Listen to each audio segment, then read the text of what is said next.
తమిళనాడు ప్రభుత్వం ఆ రాష్ట్రంలో ఆర్నమెంటల్ ఫిషరీస్ వ్యాపారాన్ని ప్రోత్సహించాలనే ఉద్దేశంతో చెన్నైలో 2 ప్రత్యేక మార్కెట్లను నిర్మించింది. ఒకటి కొలత్తూర్ ఆర్నమెంటల్ ఫిష్ మార్కెట్, మరొకటి మాధవరం ఫిష్ మాల్. ఈ 2 ప్రాజెక్టులకు కలిపి దాదాపు 55.5 కోట్లు ఖర్చు చేశారు. ఈ మార్కెట్లలో మొత్తం 232 దుకాణాలు ఏర్పాటు చేసినా ప్రస్తుతం తెరిచి ఉన్నవి మాత్రం కేవలం 10 నుంచి 15 షాపులు మాత్రమే. అసలు వ్యాపారులు ఎందుకు రావడం లేదు అంటే, కొలత్తూర్ మార్కెట్ లో 3 అంతస్తుల బిల్డింగ్ ఉన్నా సరుకులు తీసుకెళ్లేందుకు కార్గో లిఫ్ట్ లేదు.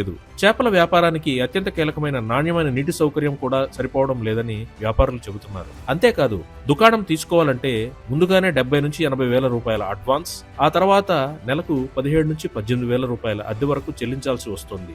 మాధవరం ఫిష్ మాల్ పరిస్థితి కూడా భిన్నంగా లేదు. ప్రధాన రహదారికి దూరంగా ఉండటం, సరైన నిర్వహణ లేకపోవడం, పూర్తి కాకుండా నిలిచిపోయిన నిర్మాణ పనులు ఇవన్నీ వ్యాపారులను నిరుత్సాహపరుస్తున్నాయని అక్కడ దుకాణదారులు అంటున్నారు. అయితే అధికారుల వాదన మాత్రం మరోలా ఉంది.